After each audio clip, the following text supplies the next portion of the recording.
Como cada domingo, pues tenemos un episodio especial y pues este no puede ser la excepción.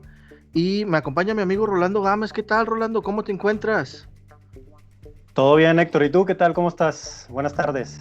Tenemos nuevamente un gran invitado muy especial, un gran entrenador que ha dirigido varios equipos en el fútbol mexicano. También tuvo una experiencia aquí en la ciudad de Monterrey, con los Rayados más precisamente. Obviamente su carrera más enfocada fue con el equipo del Atlante, donde incluso ha salido también campeón, incluso como jugador y como entrenador también. Pero pues sin más preámbulo, le quiero dar la bienvenida al profesor José Guadalupe Cruz. ¿Cómo está, profe? Muy buenas tardes y muchas gracias por haber aceptado la invitación. Buenas tardes a ambos, Héctor, Rolando. Muchas gracias por la invitación y es un gusto estar con ustedes. Bueno, profe, pues, ¿qué le parece si vamos empezando con esta pequeña entrevista? Cuéntenos un poco de sus inicios como profesor. ¿Impartía clases en qué escuela? Y pues de dónde es originario usted. Platíqueme un poco de usted. Sí, claro, Héctor.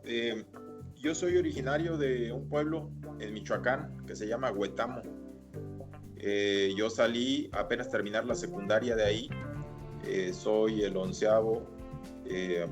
Soy el 10º de 13 que éramos. Antes de que yo naciera, fallecieron 2 hermanos, entonces ahora quedamos 11. Mis padres en paz descansen.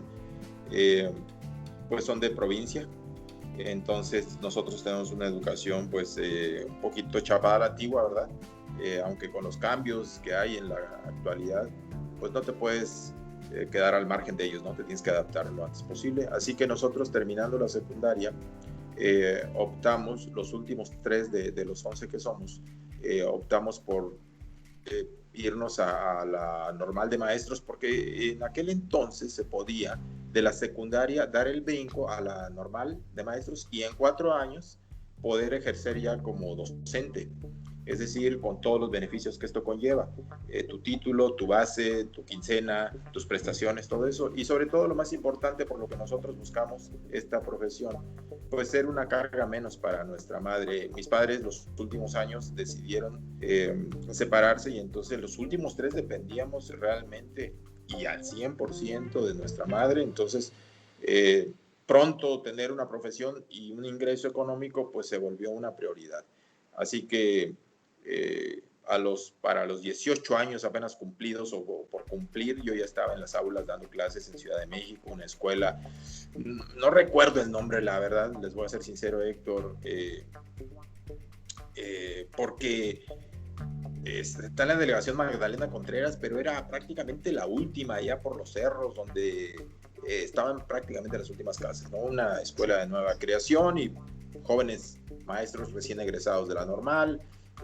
Tuve buenas experiencias ahí. El tema del fútbol no pasaba mucho por mi mente, el fútbol profesional, el fútbol con los amigos, con los maestros, y eso por supuesto, ¿no? De fin de semana para convivir y para ejercitarte, claro que sí. Pero después, en el segundo año de estar yo ejerciendo como maestro, se empieza a dar la posibilidad de ir a probarme a un equipo de primera división, el Coyotes Neza. De hecho, es ahí donde debuto y después se da la posibilidad de ir al Atlante. Y es en ese momento que yo tomo la decisión de dejar las aulas y probar suerte en el fútbol. A mí me comentaron algunos amigos, oye, pues el fútbol y el deporte en general, mientras más joven mejor, y la docencia, pues tienes toda la vida para ejercer. Así que decidí por dejar el magisterio e ir a probar suerte en el fútbol profesional. Muy bien, profe. Entonces la invitación vino de un amigo de usted para poder incorporarse a carrera como futbolista. Sí. En realidad te voy a ser sincero, mira, hubo un caso curioso, o es un caso curioso porque vino un paisano de Playa Azul, Michoacán, pero ese pelado sí tenía cuerpo de atleta, alto, fuerte, de verdad bien alimentado, y yo todo blandengue, imagínate. Soy flaco de por sí, pero de chavo pues era todavía mucho más flaco y sin trabajo, pues sin musculatura, sin una definición realmente como de atleta, ¿no? Pero sí. El otro muchacho lo vieron allá jugar en Playa Azul, Michoacán, y lo invitó el Atlante a una prueba. Resulta que cuando llega al DF, pues él no se sabe mover, yo sí, yo ya tenía un cochecito para moverme, y yo daba clases por la tarde, por la mañana estaba libre, me pide que lo acompañe, que lo lleve, y total que pues, nunca encontró la oportunidad con el Atlante, más sí, con unos amigos con los que yo jugaba los fines de semana, pues que trabajaban en intendencia del estadio Nesa 86, donde jugaban los Coyotes de Nesa, y es ahí donde lo invitan a él, pero cuando lo invitan a él, me dice uno de los amigos, dice, oye, pero pues, si va tu amigo, pues tú también juegas muy bien, o sea, ¿por qué no vas y pruebas? Y sí, fue no la forma nada. que yo llegué, primero a llevarlo a él, y Sí. el primer día no llegué con el profe, le dije, yo también vengo a probarme. Al segundo día o tercero me dijo el profe, oye, ¿cómo te llamas? No, pues José. Oye, José, pues estás joven, ¿no juegas fútbol? No, pues sí, juego con los amigos el fin de semana. ¿Y por qué no te traes tus zapatos y uniforme y practicas aquí? Y dije, pues a todo dar, muchas gracias por la oportunidad. Y ahí pues, se fue dando la situación. Es así como entonces usted inicia ya la carrera como futbolista, entonces. Sí, un poquito de manera fortuita, ¿eh? Te voy a decir lo siguiente, el muchacho que realmente estaba interesado en ser futbolista profesional, a los 3 meses, pues, estando en el DF y no con su familia y sin que le pidieran los papeles y nada de eso, pues se tuvo que regresar a su lugar de origen, a Playa Azul, y después se fue para Estados Unidos porque las oportunidades escaseaban. Pero yo como estaba ahí en el DF, pues no perdí nada, entonces yo aproveché exacto la oportunidad, y a los meses me dice el profe, pues dame los papeles, y después ya me registraron, y luego participé en un torneo de barrio, salimos campeones y me promueven a la reserva profesional, que antes era la antesala de primer equipo, y ahí debuté. Y ahí, así es como se dio la manera. ¿Qué entrenador lo debuta en primera división, profe? Fíjate que dirigía ese Coyotes Nesa, el Superman Marín, ¿se acuerdan ustedes? Bueno, claro. Igual y tienen antecedentes de él. Sí, de leyenda. Exacto, una leyenda del fútbol mexicano en la portería. Sí. Él era el entrenador de Coyotes Nesa, y los últimos 5 partidos fue removido de su puesto y le dieron la oportunidad a una pareja de mexicanos, Luis Manuel Torres Salinas, que ya falleció, en paz descanse, y Moisés Figueroa, que toda su vida lo identifica uno ahí en Toluca. Ellos dos me debutaron, no solo a mí, sino a otros 3 o 4 compañeros de ahí de la reserva profesional, en el último partido que jugaba Coyotes Nesa como tal, porque al terminar el torneo, ya nos habían dicho, se había vendido para fusionarse con el Atlante. Entonces nosotros, pues, a todo dar por el debut, porque sí, claro. Ganamos 5-0, yo jugué como 20 minutos, no sé si la toqué, a lo mejor y si la toqué una 2 veces. Pero tuvo la experiencia de debutar. Pero tuve la experiencia de debutar ahí, se siente bien padre, porque claro, ahí en la cancha de Nesa, que lo hacía con la reserva, pero con el primer equipo es otra cosa, ¿no? Entonces nos dijeron desde hacía unos días que se iba a vender, entonces pues pensamos que era el debut y despedida. Y curiosamente, después llega la Volpe junto con Rafa Puente, dupla de ese Atlante, fusionado entre Atlante, Coyotes Nesa y Cuautla de segunda división, y hacen toda una semana de visorías, y nosotros nos dejaron hasta el viernes, porque pues obviamente éramos los más chavos y los que quizás menos posibilidades teníamos, y en el último día se nos elige a otro compañero y a mí, y al siguiente lunes nos presentamos ahí con Atlante, y se empezaron otra vez a dar las cosas, a seguir como que en buena racha. Y aprovechar las oportunidades, como dice usted, o sea, se estaban presentando esas ocasiones, pues qué mejor que aprovecharlas, ¿no? Fíjate que en esa etapa de tu carrera, pues eres muy respetuoso de los grandes. En aquel entonces, al jugador de experiencia, al de jerarquía, hombre, era un respeto, era un hablarle con una educación, o sea, nada de que güey, de que esto y que el otro, como ahora los chavos, ¿no? No, hombre, en aquel entonces le decías algo así y te tiraban a la tribuna, de una patada te mandaban, ¿no? Entonces nosotros, sí, claro, entonces nosotros con un respeto hacia ellos y a los entrenadores, yo pienso que debió ser una de mis características la educación y el respeto hacia los mayores cuando me indicaban algo. Los entrenadores, por ejemplo, me daban indicaciones y yo trataba de seguir al pie de la letra. No sé si las cumplí o no, supongo que algunas sí, un porcentaje importante, por eso me dejan después con el Atlante ya en primera división. Muy bien, profe. ¿Y recuerda usted exactamente cuál fue ese partido donde debuta usted ya en la primera división? ¿Contra quién fue?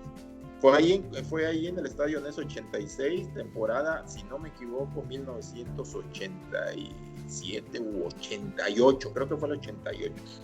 Y jugamos contra Irapuato y se le ganó 5-0. Yo entré cuando llegamos 5-0, faltaban como 20 minutitos, por eso les comentaba, no sé si toqué la pelota o no, yo pienso que a lo mejor unas 2 o 3 intervenciones, pero esa no era lo importante, lo importante era justo debutar, ¿no?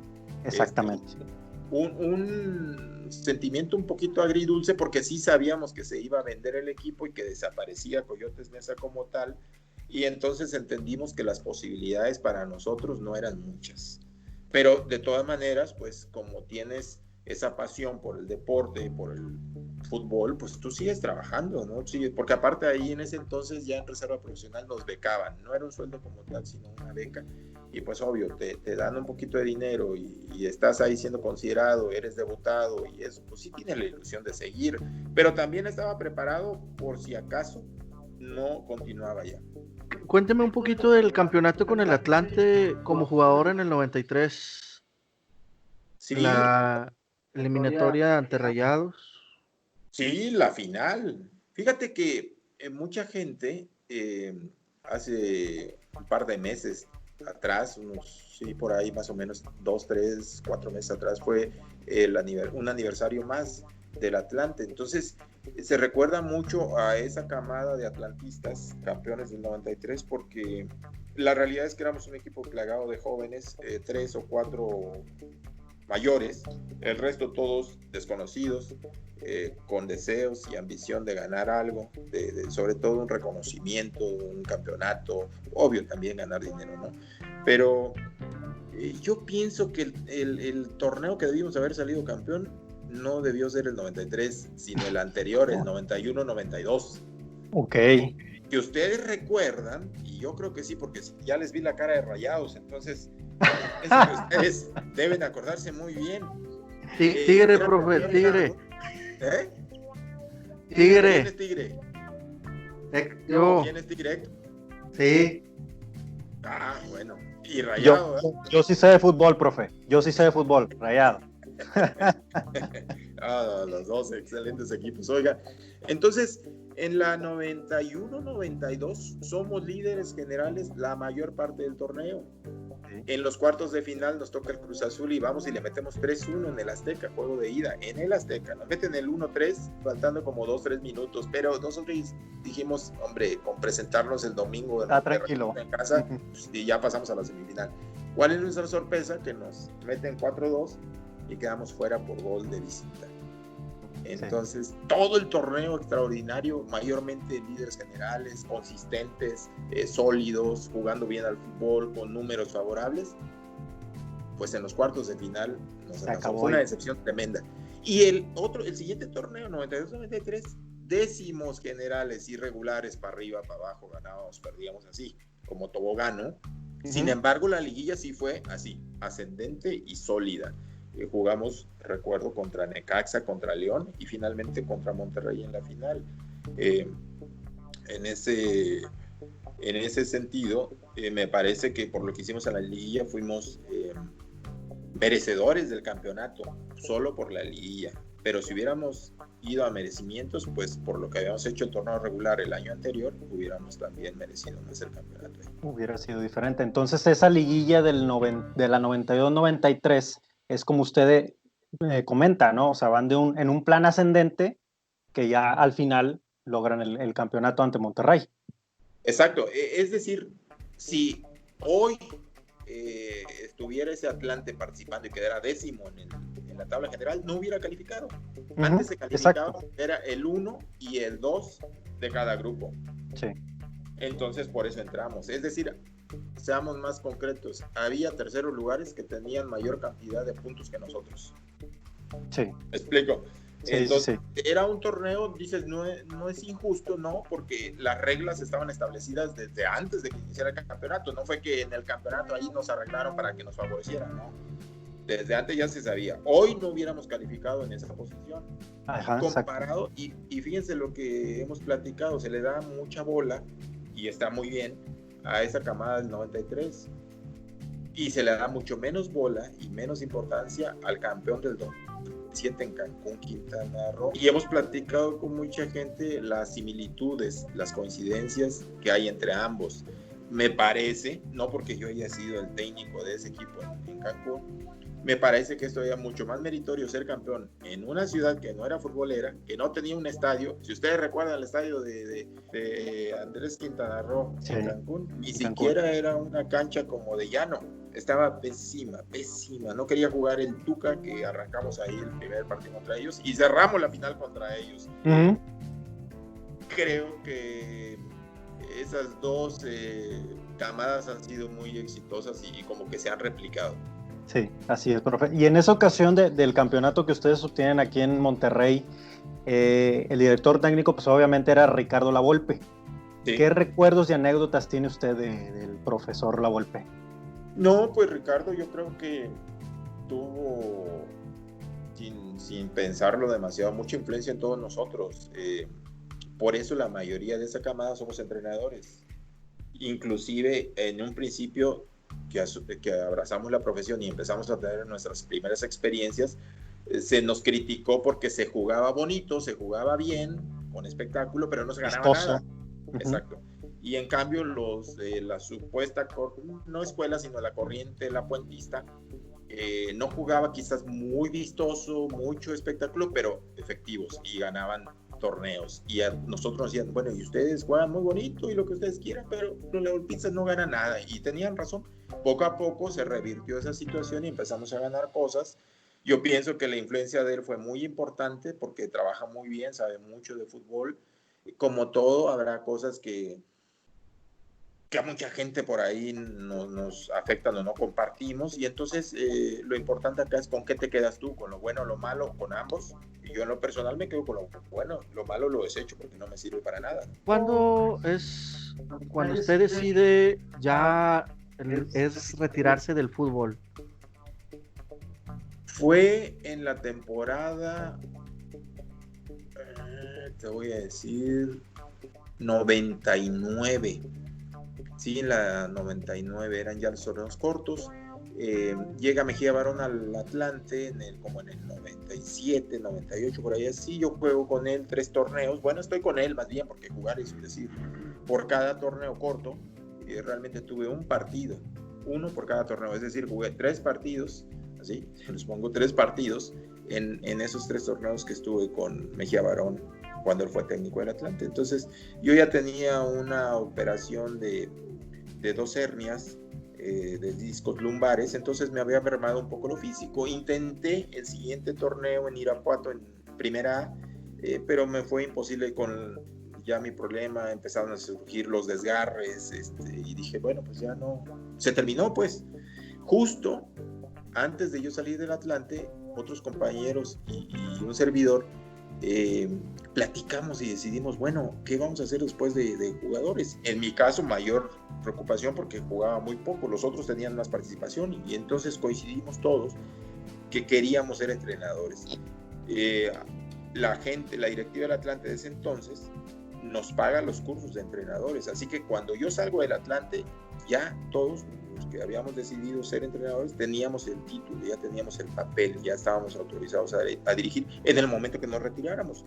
Pero no fue tan fácil ni tan rápido así como les comento. O sea, yo termino con Irapuato en el 99, entonces el 2000 me presento con Atlante y les digo, tengo mi título, tengo la voluntad, la pasión por ayudar, y pues creo que una oportunidad debería de tener aquí. Sin embargo, no me la dieron. Todo un año estuve ahí tocando la puerta y no me dieron chance. Hasta pasado un año que volví, me dijeron, bueno, pues vas a dirigir una segunda división. Ok. Así empieza entonces su debut como ahora la etapa de entrenador.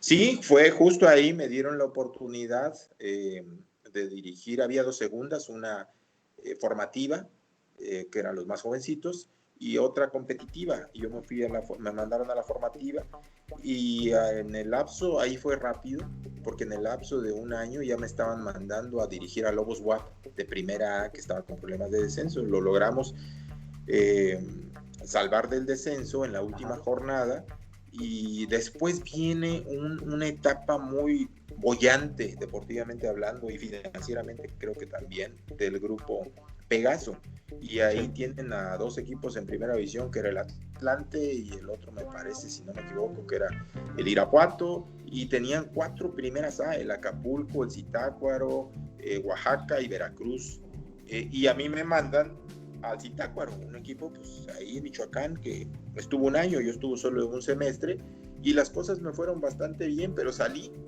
y cuando salgo Miguel ya era auxiliar de Carlos Reynoso en el Atlante. Sí. Miguel Herrera, sí, perdón, era auxiliar de Carlos Reynoso en el Atlante, y como a los 2 meses quizás, o quizás un poco menos, que yo salgo de Zitácuaro, pues echan a Reynoso y le dan el equipo a Miguel, y Miguel me habla y me dice, oye Pepito, ¿qué onda? ¿Te vienes a trabajar conmigo? Necesito a alguien que me ayude como auxiliar. Le dije, oye Miguel, pues muchas gracias, por supuesto.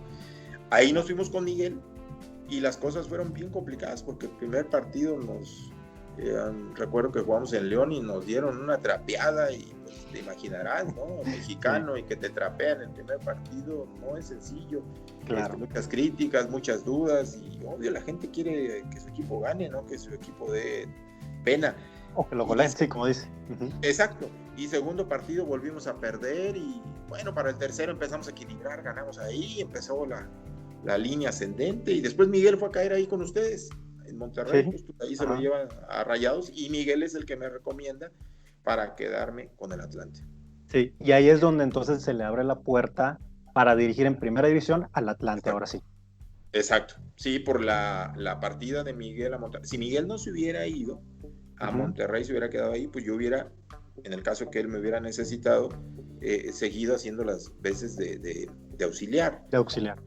Cuando Miguel se va, me dice si yo quería dirigir y si me animaba o me aventaba a hacer el 1, y le dije, por supuesto, para eso me he preparado, y claro que sí le entro. Sí. Pero sí fue gracias a su recomendación que la directiva, causada por Toño García, me dio la oportunidad.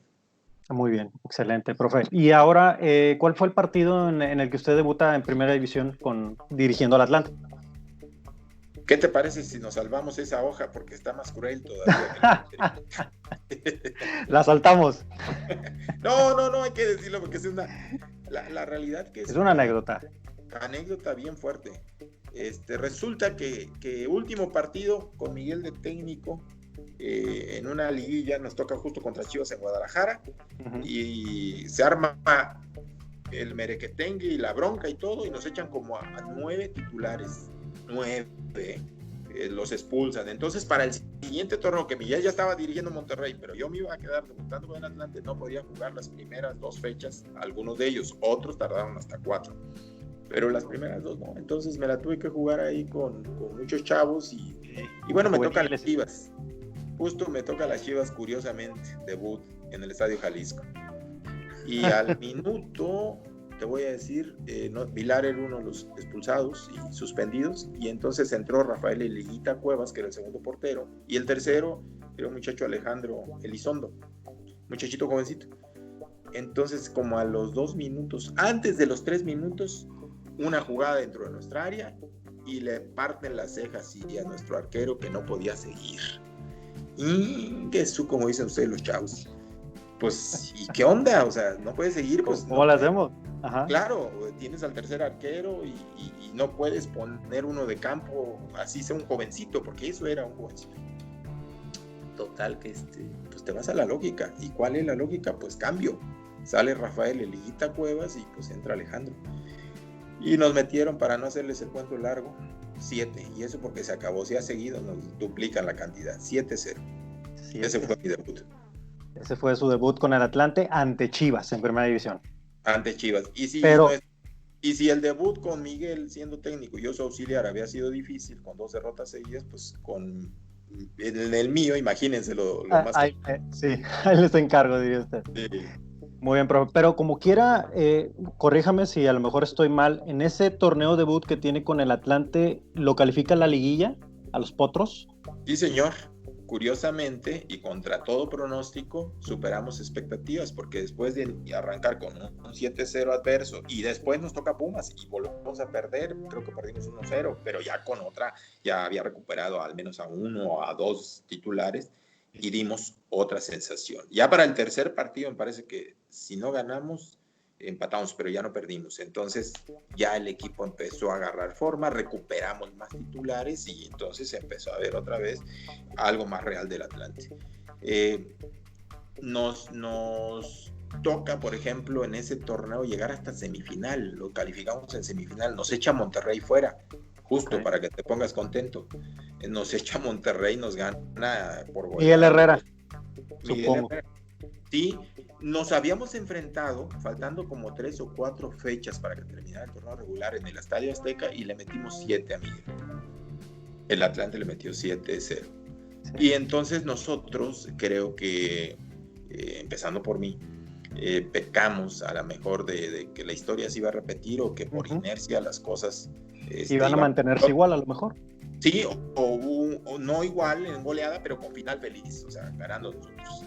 Y resulta pues que no, que nos ganan, si no mal recuerdo, 4-1 en el de ida y 3-0 en el de vuelta, algo así, y colorín colorado. Pero después del inicio tan pésimo, tan desastroso, que parecía una película de terror, el equipo compone las formas y llega hasta una semifinal, cosa que es bastante aplaudible, claro. Aplaudible y meritoria, porque no eran esas las expectativas y lo logramos. Sí, y como dice usted, el equipo venía también en un plan ascendente, ¿no? O sea, a diferencia de cómo inició aquel torneo, y lo termina calificando a liguilla, incluso llegando a semifinales. Sí, fuimos todos como equipo resilientes, porque la realidad es que no es fácil, ¿no? Reponerte de una goleada 7-0 anímicamente, que destrozado, y muchos no somos capaces de levantarnos. No logras ponerte en pie por más que lo desees, por más que trabajes, por más que quieras. ¿Por qué? Porque tienes arraigado en tu subconsciente que te humillaron, que te bailaron, que te dieron un paseo. Entonces esos pensamientos negativos influyen mucho para 2 cosas. Uno, o te hunden más, o si aplica la resiliencia, pues para levantarte. Y la aplicamos nosotros y nos funcionó, gracias. Ahora platíqueme de la época dorada del Atlante, el campeonato ante Pumas, cuando lo dirigía el señor Tuca Ferretti. Sí, bueno, fíjate que no todo fue miel sobre hojuelas ahí, porque yo dirigí ese torneo que llegamos a semifinal. El siguiente torneo me parece que ya no calificamos, aunque quedamos por ahí cerca peleando. Y el tercer torneo salí del equipo, o sea, por malos resultados me echan y me tengo que ir un año al ascenso, a la primero al León. El primer semestre de 2006 estuve en León y el segundo semestre en Colima, que tenían primera también. Regreso para el primer semestre de 2007 con un Atlante que ustedes saben que tiene una historia y característica muy singular. No es como Monterrey o Tigres, que tienen empresas bien fuertes atrás de sí, con respaldos presupuestales importantes. Acá no, acá tienes que trabajar mucho, hacer que los jugadores funcionen y que se venda alguno de ellos, pues para operar financieramente, para hacerlo viable. Si no, no se podía en ese entonces. Nos vamos por ahí de junio a Cancún y la mayoría de la gente nos dice, disfruten sus vacaciones, 6 meses, todo pagado, en el paraíso, y nos vemos en enero de 2008 de regreso. Así nos decía la gente, o sea, y seguidores y no seguidores y todos. O sea, expectativas sumamente adversas y muy bajas.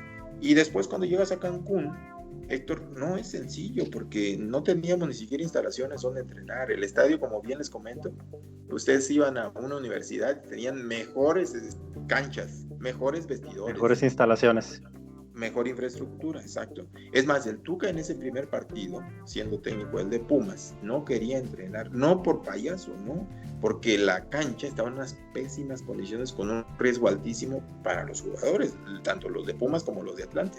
Sin embargo, la federación se mostró solidaria y sacó adelante el compromiso. Todo el torneo, si ustedes se dan cuenta, la cancha no fue buena, inclusive en la final, que le ganamos otra vez a Pumas, la pelota siempre iba con un bote bien irregular, muy bravo, muy complicado para los jugadores. Pero bueno, nosotros lo que hicimos fue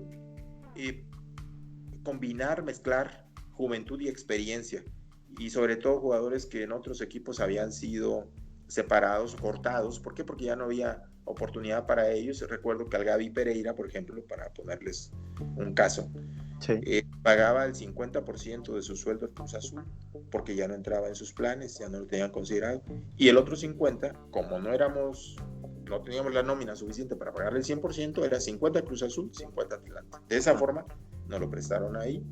Llegó un muchacho que nos ayudó un montón, y que de donde le tiraba y con lo que le pegara la metía, Giancarlo Maldonado, el venezolano. Cómo no, sí, claro. Exacto. Entonces teníamos una columna vertebral muy, muy buena, muy interesante, y en todas las líneas había jugadores sin tanto reconocimiento, sin tanta jerarquía, quizás hasta un poco desconocidos, pero todos con mucha hambre de figurar y de ganar.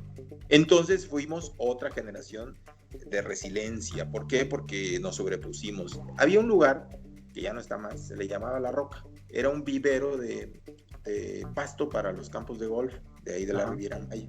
Ahí nos lo prestaban para los lunes hacer nuestra primera sesión de entrenamientos. Entonces estaba tan duro porque por eso le llamaban La Roca. Había tanta escasez de cosas que no había vestidores, no había ni mingitorios siquiera. Entonces nos vestíamos en los coches, pues tenías que hacer atrás de los arbolitos, y después en tu cubo irte a tu casa. Todo eso no nos afectó, todo eso no hubo una sola persona que dijera, hey, yo no entreno porque yo soy de otra categoría. Al contrario, todos nos unió, todos esos obstáculos nos fortalecieron, y nos unimos como grupo de tal forma que en los entrenamientos fue, creo que, la clave de ese campeonato. ¿Por qué? Porque cuando llegábamos a los partidos, así fuéramos perdiendo, el equipo jamás bajó los brazos, jamás se dio por vencido. Ese equipo merecía mucho ser campeón, porque todo el torneo estuvimos entre los 3 primeros, jamás bajamos del tercer lugar. Y en la liguilla, pues sí, perdimos un partido contra Chivas, el de ida en la semifinal, pero de regreso le ganamos 1-0, y empate global por posición en tabla, pues nos fuimos. Les dio el paso a ustedes. Exacto. Entonces era un equipo, como usted comenta, también muy perseverante. O sea, tenían muy claro lo que querían hacer, lo que querían lograr. Todos sin excepción, porque unos iban por revancha, te lo digo claramente, el caso de el Místico Pereira, el caso de David Toledo, Javier Muñoz Mustafa, Maldonado. Guillermo Rojas también estaba, ¿no? Memo Rojas estaba Memo ahí. Rojas. Estaba un paisano suyo, Clemente Ovalle, que nos... Clemente, sí, claro. Pero ¿quién conocía a Clemente Ovalle? A lo mejor en Monterrey, a lo mejor los que le iban a Rayados porque venía de ahí, ¿no? Sí. Pero nadie más. Y cuando él nos ayuda con ese gol, pues entonces Clemente Ovalle se gana un lugar. Sí, fuimos una réplica de ese Atlante del 93, bajo otras circunstancias que me parece que eran mucho más adversas, porque jugar en la capital, con la altura, con el smog, con tu afición en un gran número ahí, aunque no estuvieran en la tribuna, es otra cosa. Pero jugar a nivel de mar, en un estadio que ni siquiera sabía si te iban a apoyar o no, mayormente podían ir a apoyar a Chivas, América, Cruz Azul, a Pumas. Pero, vamos, nosotros eso no nos afectó en lo absoluto. Al contrario, creo que nos fortaleció a todos. Hubo un mejor lazo entre ustedes como equipo. Definitivamente, hubo una unidad, una solidaridad, hubo una hermandad en el vestidor. Exacto, esa es la palabra. Sí, creo que esa es la palabra. En el vestidor pudimos haber tenido desencuentros o diferencias, pero ninguna insalvable, en realidad ninguna. Y si tú, más allá de que teníamos la columna vertebral, si alguien por ahí lamentablemente lesión, suspensión, quedaba al margen, quien entraba en su lugar lo hacía muy bien y no se notaba ningún tipo de baja, o el nivel del equipo se mantenía. Fíjate que esto que dices, Héctor, tienes tanta razón, que de no haber sido de esa forma, pues no hubiéramos ganado la CONCACAF Liga de Campeones en 2009. ¿Por qué? Porque, les vuelvo a insistir, el 2007 hubo jugadores que brillaron mucho, y está el caso, por decirles uno, pero de varios. Mustafa, Lo hizo tan bien Javier Muñoz Mustafa que se tuvo que vender a Pachuca. ¿Por qué? Porque nos daban mucho dinero y porque de esa forma pues teníamos nosotros más tranquilidad los días de quincena, todo el plantel, no solo el cuerpo técnico, todo el plantel, los trabajadores, los de intendencia, los jardineros, todo el mundo. Entonces pues era la historia del Atlante y fue él y después le siguieron otros, se tuvo que ir David Toledo también.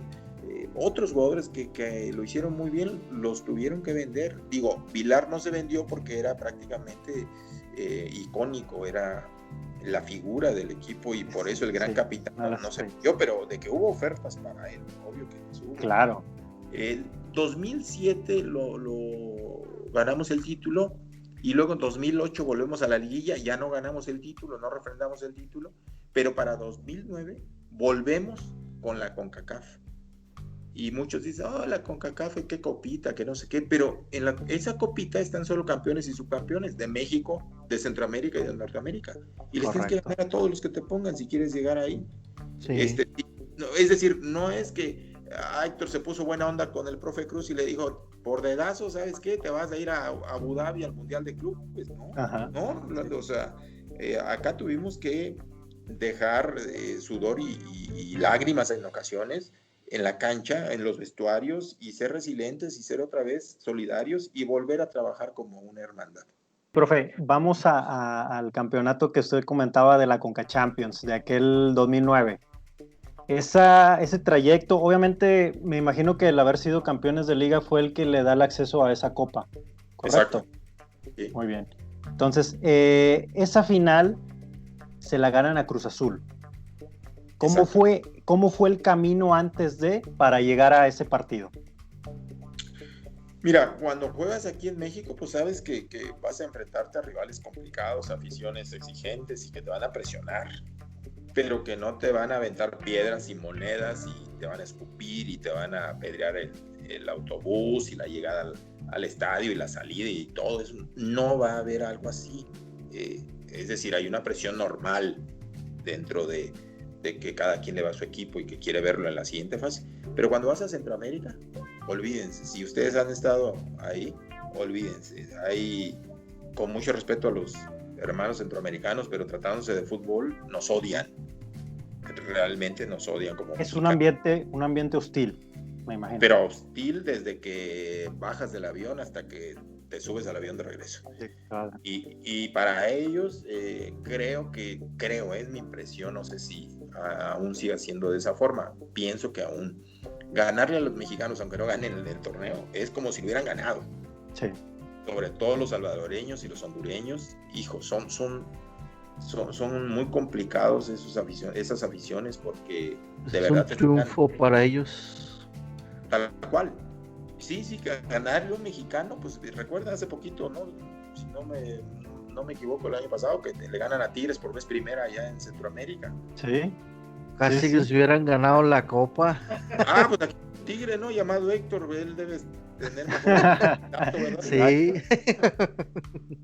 Pues mira, eso justo que ves ahí es lo que sucede con los centroamericanos. Nosotros fuimos conscientes de que eso nos esperaba, que esos ambientes iban a ser totalmente hostiles y adversos y que había que superarlos. No solamente ganar en casa te da la oportunidad de ir a la siguiente fase, hay que ganar en casa, pero también de visita. Y lo intentamos, perdimos algunos partidos, pocos recuerdo, porque volvimos a mostrar mucha consistencia. Pero así como fuimos a Centroamérica, los norteamericanos también, vas a Estados Unidos o a Canadá, nos enfrentamos al Impacto de Canadá y a otros ahí de Estados Unidos y te quieren ganar. O sea, no es de que la Liga MX, los mexicanos, no, pásenle, ustedes son los que tienen la obligación de ir al Mundial de Clubes. No, todo lo contrario, deportivo y extradeportivamente buscan la forma como te pueden ganar. Entonces nosotros sí nos preparamos no solo en el trabajo de cancha, físico, técnico, táctico, mental, sino también en temas de logística y sobre todo de resiliencia. O sea, y si aplicamos mucho el coaching en cada uno de nosotros, en lo individual, en lo colectivo, y volvimos a hacer ese grupo sólido. Y nos fuimos como todos los objetivos se alcanzan en la vida. Tienes metas altas, ok, no quieras de un paso brincar y alcanzar la más alta, porque no vas a llegar. Pero si vas paso a paso, y una a una, y escalón por escalón, es posible. Y así lo hicimos. Yo recuerdo que cuando ya vamos a la final contra Cruz Azul, cerramos mejor nosotros y nos tocaba el partido de vuelta en Cancún. Se atravesó lo de la influenza. Entonces logramos jugar el primer partido de ida en el Azul y la verdad jugamos muy bien y ganamos 2-0. 2-0 de visita. Cuando ya estábamos preparados para el de regreso, que era por junio, se suspende por la influenza. Entonces se pospuso para agosto u octubre, por ahí no recuerdo exactamente la fecha.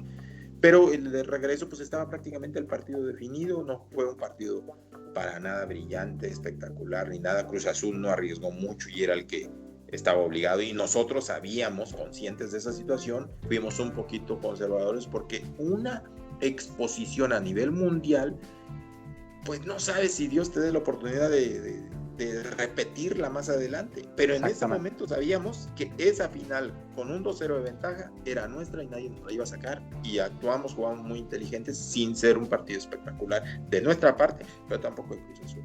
Le ganan a Cruz Azul esa final, son campeones internacionales de CONCACAF, y ese campeonato les da el boleto para competir contra, ahora sí, los equipos del mundo, contra algunos grandes en el Mundial de Clubes.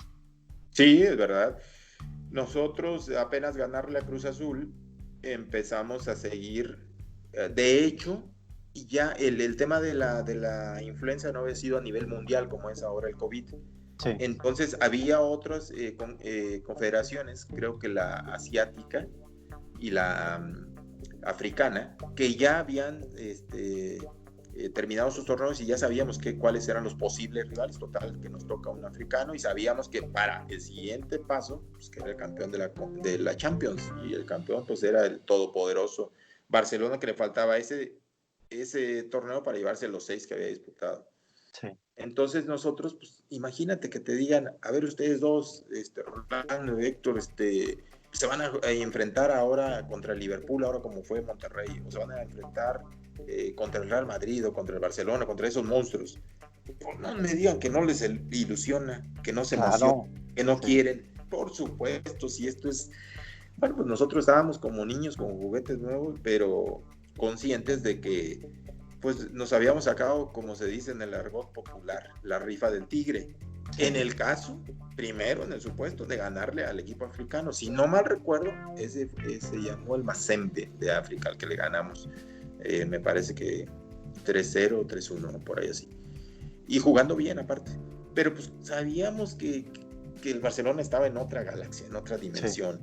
Entonces, porque tú dices, oye, pues es todo Messi. No, por favor, Carles Puyol, Rafa Márquez, Xavi, Iniesta, Gets, Ibrahimovic, hijo, pues el que voltearas a ver, y la Fiera, que el primer tiempo me lo dejaron ahí afuera, cuando vieron las cosas un poquito, o sea, que competíamos, que estábamos parejos, pues metieron a la Fiera, y hacer enojar a la Fiera en ese momento era lo peor que nos podía pasar. Cuidado. Toca, primera pelota que toca, en segundo tiempo pasaron como 5 minutos y gol.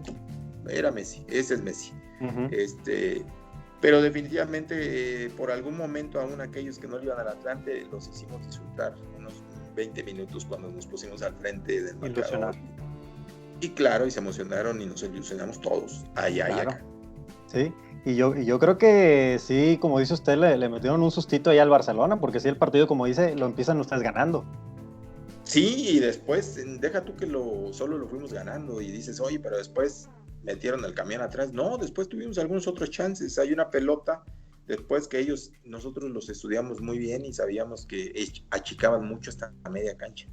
Entonces decimos en la plática y los días previos, oigan, cuando Rafa y Puyol nos achiquen, pues tiremos ahora sí que las diagonales cruzadas y a las espaldas de ellos y de los laterales, que encima veíamos 2 factores a explotar, que ellos achicaban mucho y sus centrales no eran los más veloces, y lo otro, que sus laterales eran de ida y vuelta, 2 que atacaban más que defendían. Entonces pues era ahora sí que irresistible la tentación, ¿no?, de tirar los balones ahí, y nosotros contábamos con unos chiquitos que no lo creías. O sea, cuando veías ahí el partido dices, el Hobbit Bermúdez, que no llegaba al 1.70, el Chícharo González, Memo Rojas, Fernando Navarro, hijo, o sea, todos los que te comento son 4 y me está faltando por ahí otro, puros chiquitos, pero esos chiquitos rapiditos, hábiles, ágiles, pues sí le dieron pelea realmente.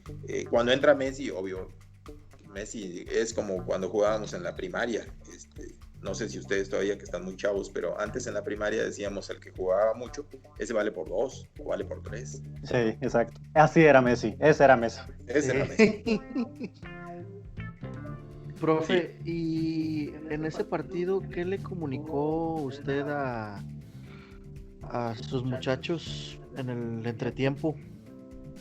Fíjate que cuando estábamos tan cerca, nos quedamos a 2-3 minutos de irnos al descanso con la ventaja, porque hay un tiro de esquina previo a que termine el primer tiempo, faltando 2 o 3 minutos, y hay un desvío y después una definición de Busquets.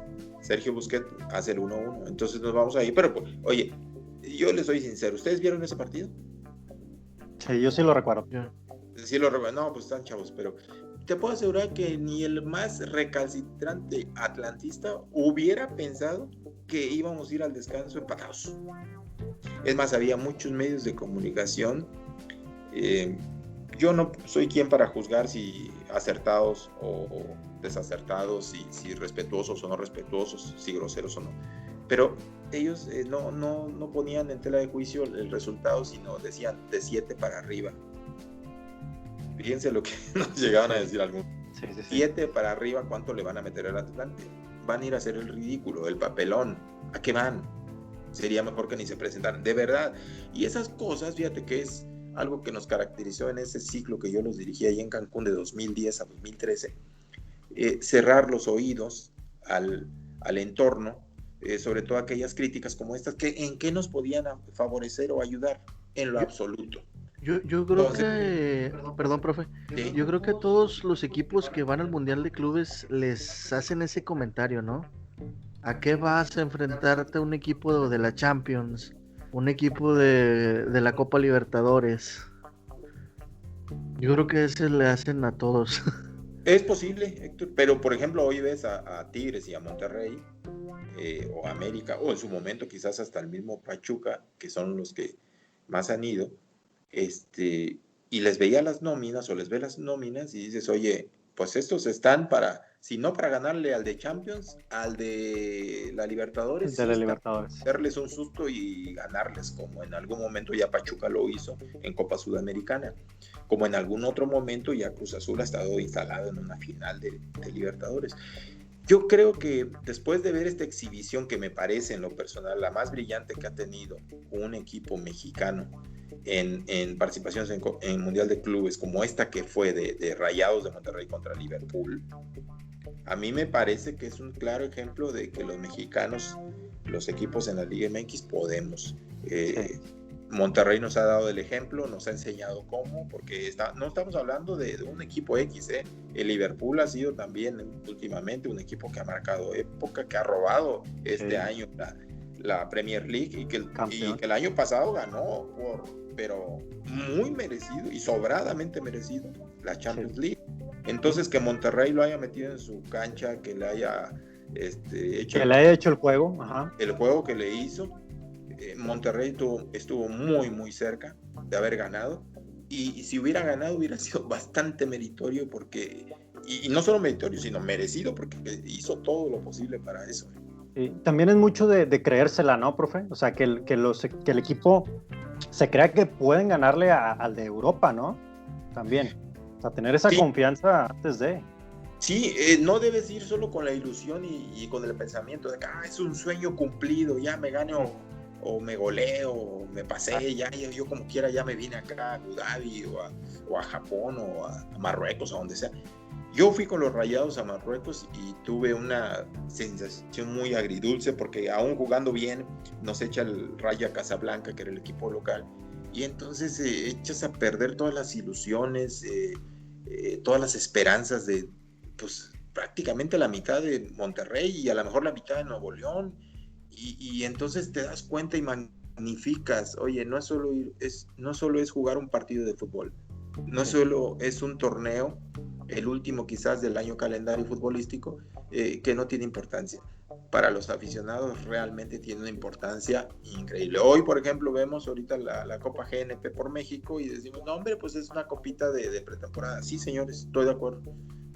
Pero que no pierda tu equipo, porque entonces te van a dar con todo. ¿Me explico? Ayer que perdió la América, por ejemplo, no lo vi el partido, pero pierde la América, y hoy que se vaya el Piojo, que Cruz Azul ya está para campeón, que no sé qué. Y yo digo, hey, cuidemos todo esto, dimensionemos, es pretemporada, no han podido entrenar ni Cruz Azul, ni América, ni cualquiera de los demás, aunque no estén participando, normal, o sea, es una anormalidad como se está entrenando y como se está enfrentando este torneo, es preparación, sí, a nadie nos gusta perder, oigan, eso está claro, pero tampoco tienes que ser tan radical en ese sentido, y a mí me parece que cuando fuimos a ese Mundial de Clubes con Atlante, volviendo a ello, hubo unas voces demasiado radicales, irrespetuosas, de verdad hasta groseras, y nosotros lo canalizamos muy bien, porque lejos de ponernos a contestar en los medios de comunicación, prensa, televisión, no había tanto las redes sociales como hay ahora,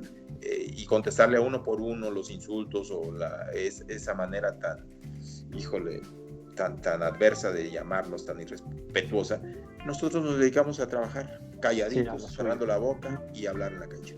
Exactamente, que es donde se debe de hablar, ¿no? Un equipo en el terreno de juego. Exacto. Y al final de cuentas, profe, ahí en esa experiencia que tuvieron en el Mundial de Clubes, obtienen el 4º lugar del torneo.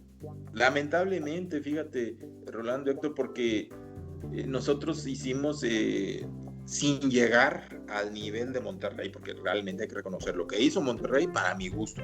En la historia de los mundiales de clubes, participando los mexicanos, que solamente una vez fue el Saprissa, todas las demás hemos sido mexicanos, la mejor versión y exhibición para mi gusto es esta del Monterrey anterior, esta del Monterrey contra Liverpool. Pero nosotros debemos llegar allá no solo con ese... el deber cumplido, ya vine al Mundial de Clubes, ya estoy 15 días acá en Abu Dhabi, en Japón, en donde sea, y ya me salgo en las portadas de los periódicos y eso, y me van a ver a nivel mundial. No caer en el conformismo. Exacto, porque si caes en el conformismo, estás a punto de llegar a la mediocridad. Entonces nosotros debemos ir, como lo dices, Rolando, creídos, convencidos, seguros de nuestras capacidades, de nuestras fortalezas y de que sí se le puede ganar a los europeos. Oye, sí hay diferencia, es cierto, no solamente en sueldos, no solamente en infraestructura, no solamente en nóminas o en planteles, en lo que tú quieras, sí hay diferencia, pero no es abismal como era antes, Ya nos puso, por ejemplo, en Monterrey y me parece que a partir de esa exhibición, no estoy diciendo que se vayan a replicar todas las demás, sean de Monterrey o de cualquier otro equipo, pero a partir de esa exhibición nos han dicho, miren, es posible tener al Liverpool, campeón de la Champions, al borde del knockout. Exacto. Y al final, profe, en un terreno de juego son 11 contra 11. Sí, definitivamente, pero también debemos estar muy claros que antes de llegar allá a Mundial de Clubes, tienes que ir a CONCACAF, tienes que ir a Centroamérica, y las instalaciones y las canchas, no son, pero ni parecidas a lo que te encuentras en Emiratos Árabes, en Japón, en Marruecos, o sea, en instalaciones de primera o en Europa. No, hombre, acá te encuentras a veces en canchas que son como de llano acá en México, adversas, complicadas, híjole, todo eso hay que ser resilientes y todo eso nos sirve para fortalecernos como profesionales, porque al final, vuelvo a insistir, vas allá y más allá de que hayamos terminado en 4º lugar, y te decía, Héctor, de manera injusta, ¿por qué? Porque cuando llegamos a ese partido por el 3er lugar, jugamos mejor, tuvimos las mejores oportunidades, y en los penales famosos esos, volvimos a quedar al margen del 3er lugar, y con una nómina que cuando jugábamos contra el Barcelona, Joan Laporta, presidente de ese equipo, se acerca con Toño García, presidente del Atlante, y dice, oye, ¿cuánto es tu nómina? No, pues la nómina para operar el año de este Atlante es 20-25 millones de dólares. ¿Cómo es posible? La nuestra son 300 millones. Ese viene siendo el sueldo de un jugador de allá. Exacto, sí, pero tiene razón lo de Messi, por ejemplo, pero ni siquiera cerca estábamos, ¿no? De igualarle, pero como equipo, con todos jugadores, cuerpo técnico, imagínense. Sí, todo completo. exacto, pero entonces todas esas cosas te fortalecen, y sí me quedó la tristeza de volver con un cuarto lugar, porque dice, oye, pues da lo mismo, no fuiste campeón. No da lo mismo. Es como cuando les dicen, da lo mismo que pierdas por 1 que pierdas por 5. Nos da lo mismo que Chile nos haya metido 7 en Copa América, en la Copa América. Sí, acá en Estados Unidos. No, obviamente no. No. A ver, yo les pregunto a ustedes, si hubiéramos perdido 1-0, 2-0, inclusive hasta 3-0, dolorosa derrota, ¿nos duele más 7-0? Claro. Definitivamente. Sí. Por supuesto, oiga, Sí, no sí, solo sí. ustedes como aficionados, uno como parte de esta profesión, y lo ve y dice, oye, qué desafortunada noche, y sucede, y a mí me ha sucedido, carne propia. No se puede al otro día ni siquiera no se puede ni levantar la vista, ver a la gente, o sea, una pena, una vergüenza, un desánimo. No, es algo muy doloroso, ¿eh? Pero insisto, de todo eso hay que reponernos, porque finalmente, y parece muy trillado, muy simple, pero es la realidad. El fútbol es un espectáculo y no deja de ser un deporte. No está en ello de por vida, ahora sí que de por medio la vida de un ser humano. Aunque hay aficiones, como el caso de Sudamérica, particularmente en Argentina, que se desborda la pasión, y que a veces sí ha habido, inclusive tragedias, ¿no? Gracias a Dios acá en México no estamos en los extremos. Cuénteme un poco de su etapa en Jaguares. Al siguiente día de que me despiden de Atlante, me llaman de Jaguares y me dicen, oye, está este proyecto, lo acaba de conseguir Grupo Salinas y queremos que tú seas el encargado de llevar adelante. Fueron 3 años maravillosos también ahí, como lo fue con Atlante, sin campeonatos, pero maravillosos. Les voy a explicar por qué. 2010 a 2013 tuvimos la fortuna, entre otros logros, fueron 4 liguillas, 3 liguillas aquí en la MX y una liguilla en Copa Libertadores. Es decir, la liguilla más bien hasta cuartos de final, que llegamos ahí con los Jaguares de Chiapas. ¿Se acuerdan que en ese entonces, a lo mejor no se acuerdan, se los voy a recordar, en ese entonces que participábamos en Copa Libertadores iban 3 Méxicos, México 1, México 2, y el México 3 iba a un repechaje contra otro equipo? Sí. Nosotros fuimos después de América, que era el 1, San Luis el 2, nosotros éramos México 3, porque habíamos hecho una cantidad importante de puntos en nuestro primer año allá, en los primeros 2 torneos, y entonces nos dio la oportunidad de ir ahí. ¿Qué quiere decir esto? Que América quedó fuera a las primeras de cambio y San Luis igual. Pero nosotros no. Si bien es cierto, nos fue mal en la liga, oye, cuando estás allá en las Libertadores y ves las canchas una hora antes lleno las tribunas, y mexicanos y esto y lo otro, y o sea, apoyando y haciendo pesar la localía y el estadio y al equipo y todo eso. No, hombre, pues te prendes, pero te emocionas y te dan ganas de, me meto y vamos a competir y vamos a ganar y pues los voy a superar, y nos pasó eso. Repechaje jugamos contra un equipo peruano, me parece que fue la Alianza de Lima, y así como se los platico, una emoción, porque me dicen que 2 horas antes ya estaba lleno el estadio. Nosotros llegamos mayormente 1 hora y media antes y salimos a la cancha, y vas aquí en México y muchas veces la cancha no está llena. No, hombre, allá volteabas a la tribuna, para donde voltearas a ver, todo lleno. Obvio, nadie de Jaguares, solamente los directivos o los que tenían que ir después allá a la tribuna, pero bueno, superamos esa fase y nos fuimos hasta cuartos de final. Nos echa el Cerro Porteño de Paraguay. Sí. Y una eliminatoria contra ellos muy cerrada. Nos ganaron 1-0, empatamos de locales, y de visitas ganaron 1-0, y muy, muy cerrado. Pero yo pienso que fue un papel muy, muy digno, muy meritorio, con mucho merecimiento. De ahí salieron jugadores que se catapultaron. Jackson Martínez de ahí sale y se va para el Porto. Exacto. Y otros jugadores aquí mismo en la Liga MX. Pero en esos 3 años y 6 torneos cortos calificamos también a la liguilla aquí en México. Lamentablemente no logramos superar la fase de los cuartos de final, y ahí nos quedamos las 3 veces. Es decir, en esos 3 años llegamos a 4 cuartos de final, entre Libertadores una vez y 3 en la Liga MX. Exactamente, y yo creo, profe, que es un gran trabajo lo que usted logró ahí en Jaguares por también lo que es el equipo, ¿no? Y quizás la nómina que representaba en ese momento. O sea, haber alcanzado esas instancias en Libertadores, que es una competencia difícil, como lo ha comentado, internacional, pues no es cualquier cosa. O sea, es un gran logro para lo que representó Jaguares en ese momento. Sí, y eso vuelvo a insistir aquí mucho, porque yo bien podría aquí pararme el cuello y decirles, hey, Héctor, Rolando, miren, qué buen trabajo hice. No, es un trabajo que hicimos todos, desde directivos hasta el más humilde y sencillo de los trabajadores del estadio. Todos, principalmente los jugadores y la propia afición, por supuesto. Pero había unos jugadores bien interesantes. Acuérdense que ahí estaba Daniliño. Y Daniliño me lo sacaron para el segundo torneo que yo dirijo ahí en Jaguares. Me lo saca Tigres porque, bueno, pues ahí sabes tú bien, Héctor, porque Tigres tiene mucho billete y porque pues era una tentación demasiado alta y pues al chavo le gusta el billete y quería irse para allá. Yo lo lamenté mucho porque hacía una pareja extraordinaria y peligrosísima con Jackson Martínez. Él y Jackson. Era una dupla letal. Sí, matona. Dos leones que te lo soltaban ahí en plena naturaleza y a correrle, porque tú sin armas ni nada, ¿no? Porque esos definitivamente eran así, dos tremendos fenómenos ahí en la delantera, y a cualquier defensa la hacían ver muy mal.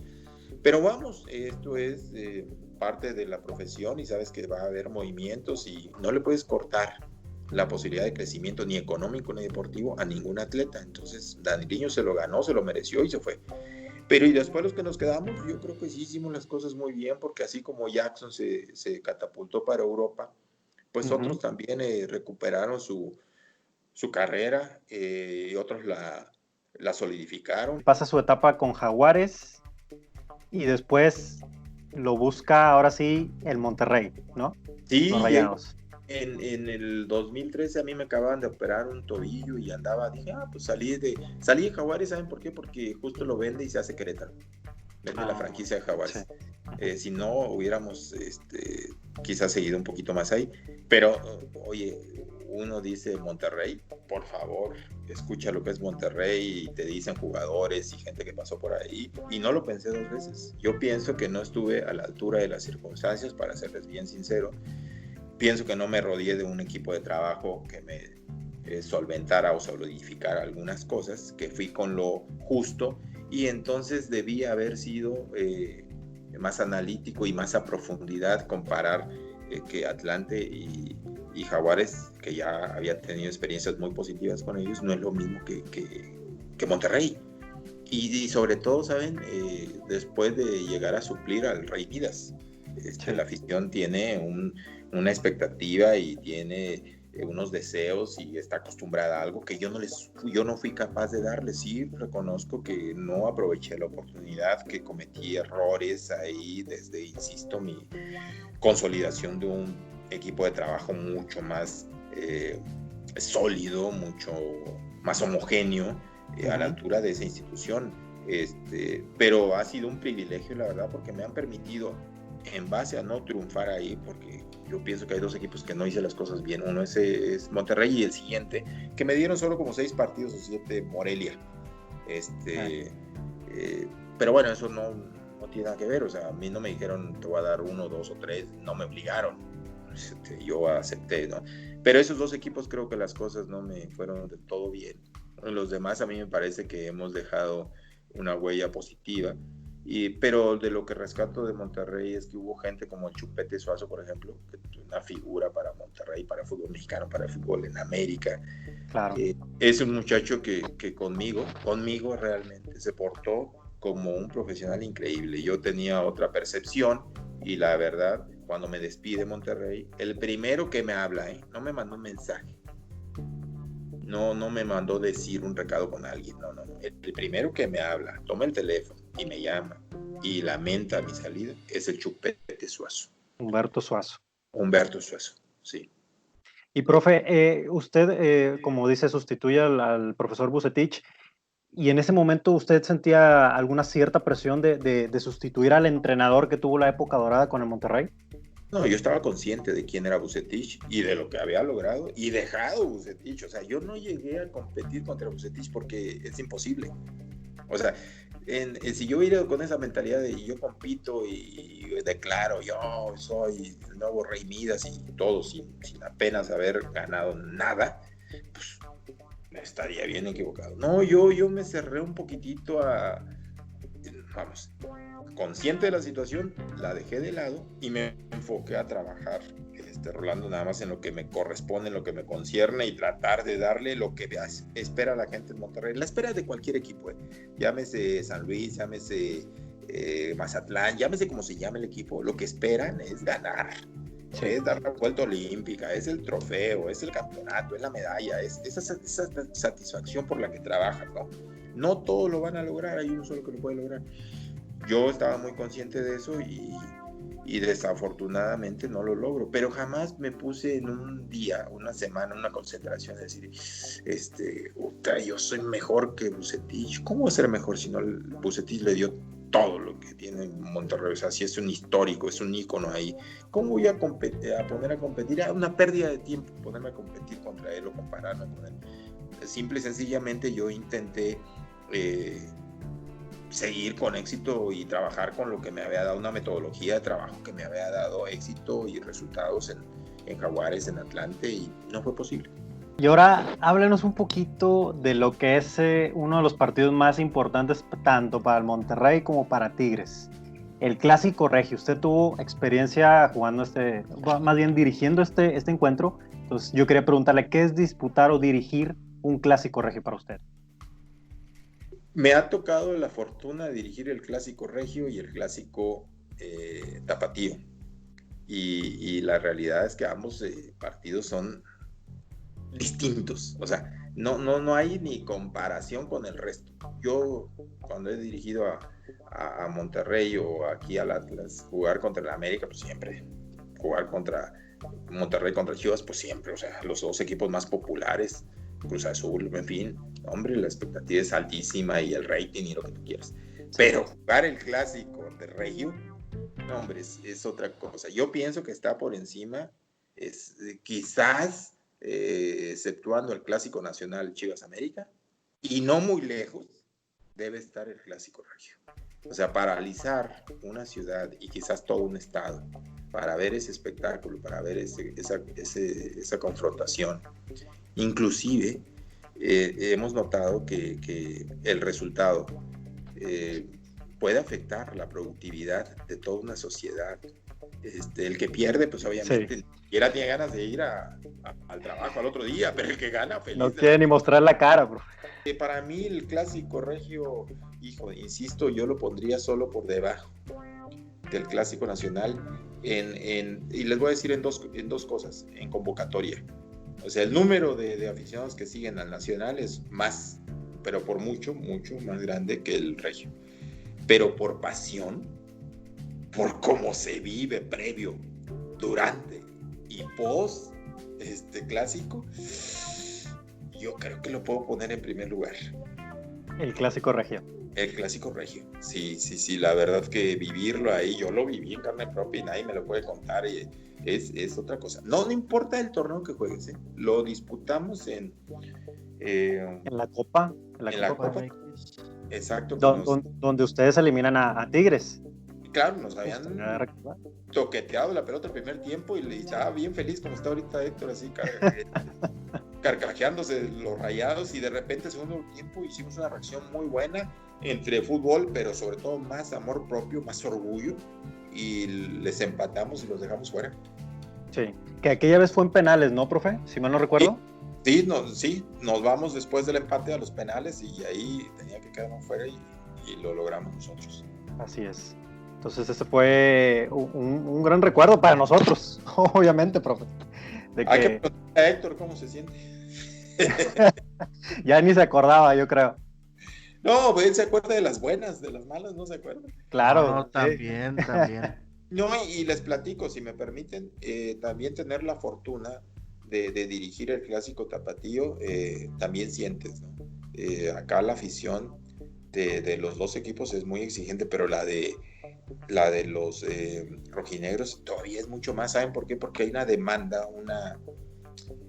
pero urgente, extra urgente, de un campeonato. El único campeonato fue en 1951, si no me equivoco, o sea, con más de 60 años de no ser campeón en liga. Entonces la afición está pero de puntitas y cualquier cosita que suceda adversa, una derrota, una decisión mala, no te lo perdonan. Es una afición muy exigente, muy necesitada de triunfos, sobre todo de un campeonato. O sea, no estoy diciendo que con un campeonato se conformarían, porque esto es lo bonito de la competencia, del deporte, que cuando ganas algo y sientes esa emoción, esas sensaciones, esas emociones, quieres más. Estoy seguro que cuando eso se logre con los rojinegros, la gente querría ver como hoy ves a los Rayados, ¿no? Son campeones ahora, los Tigres fueron campeones el año pasado, en fin, así quieren todos los equipos ver a sus ídolos, ¿no? A los planteles a los que les van, a sus colores, a sus escudos, a sus equipos. Y yo en lo personal creo que esos partidos traen unas cosas increíbles. Insisto, también acá noté que la productividad puede verse afectada para bien o para mal. Los que ganan se vuelven más productivos y están presentes en sus lugares de trabajo, y los que pierden, al menos el siguiente día, el día laboral, lunes, no están. Lo piden de vacaciones.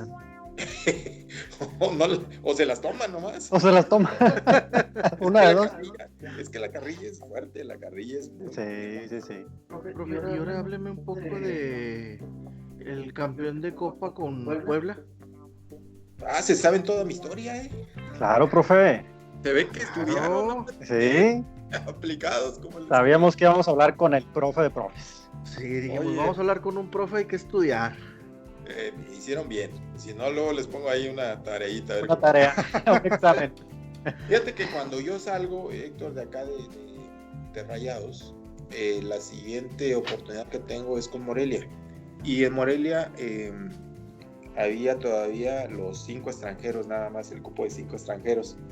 Y de los 5 extranjeros, pues todos ellos eran prestados, entonces no hubo, creo yo, una planeación muy sólida en cuanto a la conformación del plantel. Muchos jovencitos que no jugaban mal, o sea, pero debes de tener una columna vertebral, y a mi entender, pues esa columna no tenía. Bueno, el total que es un paso rápido, estoy como, vuelvo a insistir, como unos 8 partidos, algo así, 2-3 meses, y vámonos. Salgo de Morelia y me llama enseguida Puebla, pero me habla cuarto para las 12, literal, en diciembre. Y el torneo estaba, pero diciembre 18, 19, por ahí así, o sea, tenía poquito para llegar con ellos, y el torneo arrancaba como el 5 o 6 de enero, por ahí así, entonces bien poco tiempo.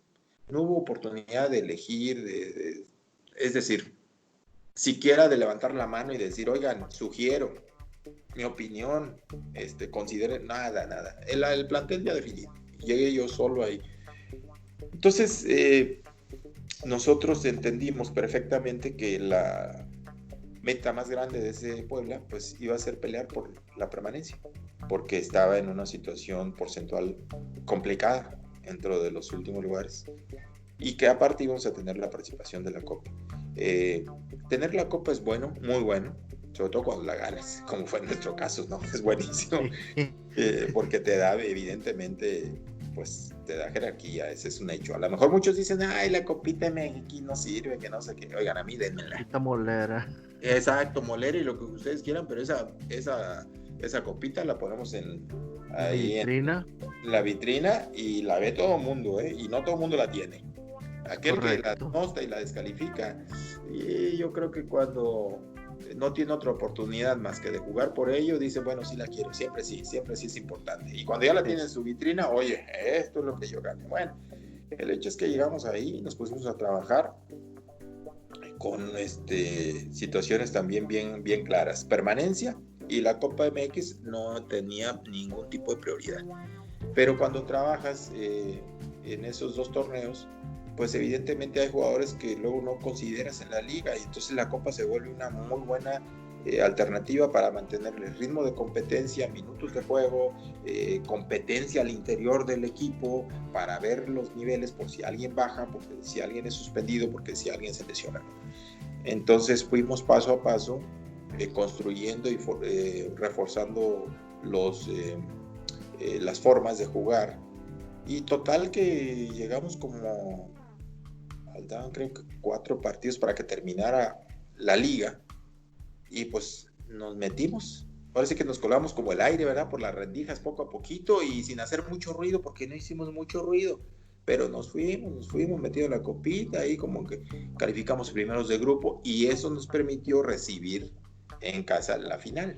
Bueno, casa entre comillas, porque recuerden, no jugábamos en el Cuauhtémoc, estaba en remodelación, jugábamos en el de Lobos WAP. Entonces, pues nada, que nos presentan y nos paran a un equipo que hacía 2 jornadas atrás, en lucha directa por permanencia, nos había ganado en la liga, 2-0, las Chivas. Entonces, era como una especie de revancha. Sin que esto contara para la liga, pues era una revancha deportiva porque nos había dolido, pero no se imaginan cómo que nos hubieran ganado. Total que le ganamos 4-2 bajo, insisto, otro tipo de expectativas y pronósticos y todo. Y le ganamos 4-2. Y le ganamos el primer tiempo, yo hace muy poco lo volví a ver porque fue el aniversario también de Puebla hace poco. Y estaba viendo el video. Hombre, el primer tiempo les ganábamos 2-0 y pudimos habernos ido al descanso un 4-0. Con respeto hacia las Chivas y sin ofender. Pero para el regreso, hijos de su madre, parecían unos leones y nos empataron 2-2. Y entonces parecía que se nos venía la noche y la tormenta y todo. Los rayos, los truenos, así, hijo, se nos prendieron las alarmas, hicimos algunos ajustes ahí, se controla otra vez el partido, el trámite, y nos ponemos 3-2, y nos ponemos 4-2, y justo un ex rayado, ¿no? Está todavía rayado ahí, Aldo de Nigris, estaba delantero de Chivas, y en el 4-2, faltando todavía como unos 12 minutos, penal a favor de Chivas. Se hubieran puesto de meterlo, 3-4. Y con tanto tiempo, pues se iba a poner al menos más emotivo el final. Y total que penal, pita y todo, pum, lo patea y al lado, afuera, 2-4 seguimos. Ya para ese momento estaba Cuauhtémoc Blanco en la cancha, que era su último partido de profesional. Y tuvo el Cuau para meter el 5, nomás que la llanta se le desinfló entrando al área grande y solito, ¡pum!, se cayó. Pero fíjense lo que son las cosas. Esta es una gran anécdota. Ese Cuauhtémoc Blanco es un tipo tan ganador. Nos puede caer bien, nos puede caer mal, aunque ya cuando lo tratas es buen tipo. Tiene sus formas, tiene su manera de ser, pero es un tipo que en la cancha es un ganador natural.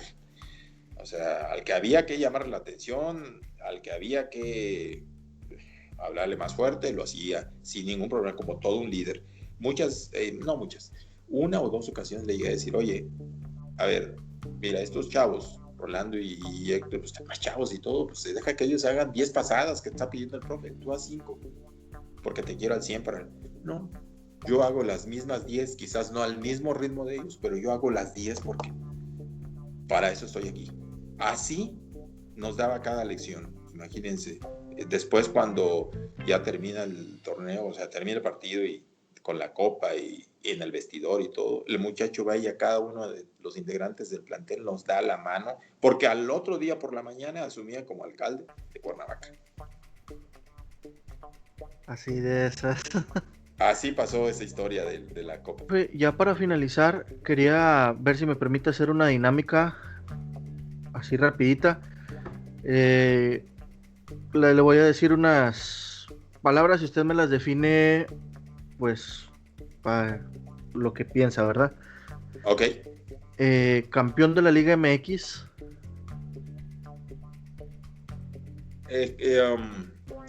Emociones, sensaciones difíciles de describir. Conca Champions. El reto mayor, es decir, eres el mejor del área, de la zona de CONCACAF, y por consecuencia vas a tener un premio. Exposición a nivel mundial en el Mundial de Clubes. Y Rayados. Una experiencia que desaproveché, una oportunidad más bien desaprovechada en mi carrera profesional como entrenador, pero una experiencia enriquecedora que me ha dado unas lecciones buenísimas para crecer como profesional, pero como persona también. Atlante. Yo creo que Atlante, sin lugar a dudas, es mi segunda casa y muy seguramente mi segunda familia, porque como jugador y como técnico, como lo comentaron al principio ustedes de la entrevista, he tenido la fortuna de no solo ser parte de, sino de ganar cosas con ellos, campeonatos con ellos, y eso te marca definitivamente. Y ya por último, el señor Ricardo Lavolpe. Una persona que sabe mucho de fútbol y que tuvo una gran influencia en esa camada del Atlante del 93. Definitivamente en lo que trabajo de cancha se refiere, es muy conocedor. Después, insisto, habrá cosas en las que no estés muy de acuerdo. Pero vamos, yo me quedo solamente con eso, con el entrenador, con el director técnico que de fútbol sabe y sabe mucho. Pues ahora sí, profe Cruz, ya llegamos a los últimos minutos de esta entrevista. La verdad, le queremos agradecer bastante el que nos haya compartido un poco de su tiempo, de su experiencia, de su historia, toda su trayectoria. La verdad también le agradecemos obviamente que haya aceptado esta invitación aquí con nosotros en esta entrevista, y pues ha sido un honor tenerlo aquí en contacto con usted, haber platicado de toda esta carrera que ha tenido tanto futbolista como entrenador, y pues que la verdad ha dejado mucho en el fútbol mexicano. Muchas gracias, profe, en verdad, por estar aquí con nosotros en Sporadix Radio. No, muchísimas gracias a ustedes, Rolando, Héctor. Nos faltó el Atlas y los Dorados también ahí, pero bueno, eso lo dejamos para otra, que quede pendiente. Pero en el examen, no lo pone en el examen, profe. Pero no, me han hecho pasar un rato muy agradable. Les agradezco de antemano y antes que nada la invitación, la oportunidad de poder llegar a mucha gente, y les deseo mucho éxito, que sigan así con esa frescura, con esa manera de llevar a cabo esta dinámica, porque al final, más allá de una entrevista seria, cartonada y todo, ha sido muy relajada, muy en confianza, y la verdad me la pasaba muy a gusto, Héctor. Rolando, muchas gracias a ustedes, al equipo de producción y a la gente que nos sigue y que nos escucha, pues también desearle muchísimo y que se cuiden en estos momentos tan delicados. ¿Le puede mandar saludos a nuestra gente de Sporadix Radio, a nuestros seguidores? Sí, por supuesto. No solamente saludos, sino un abrazo fuerte a todos los seguidores de Sport Addicts, y que sigan los programas cada domingo. Aquí estaremos siguiéndolos muy de cerca. Excelente, muchas gracias, profe, en verdad, que esté muy bien, su familia también, y un abrazo desde acá de Monterrey. Muchas gracias, igual para ustedes. Abrazos. Vaya muy bien. Hasta luego, profe, que esté muy bien. Ahí tienen ya esta entrevista con el profe Cruz, gran trayectoria que ha tenido por el fútbol mexicano, y pues ya conocimos un poco más de su historia, sus inicios. Correcto, sí, una gran trayectoria, como dices tú, tanto de futbolista como entrenador, lo platicamos, su experiencia en el Atlante, los campeonatos, la época dorada con los Potros de Hierro, obviamente ya después que tantos equipos que ha dirigido el profe Cruz, Monterrey, Dorados, Puebla, Atlas, Morelia. Hombre, nada más le falta a los Tigres al profe Cruz de dirigir, caray.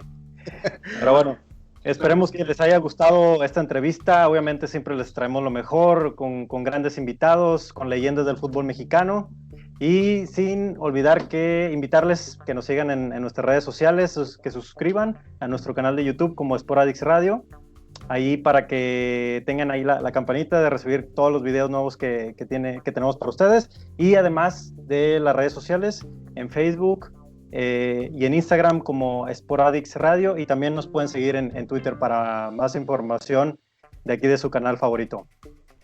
Héctor, nos despedimos. Así es, hasta luego, y reiterando otra vez lo que comenta Rolando, no olviden activar abajo la campanita para que reciban todas las notificaciones de nuestro canal de YouTube de pues estos videos que hacemos con mucho cariño para ustedes. Y pues hasta luego, que tengan un excelente fin e inicio de semana. Hasta luego.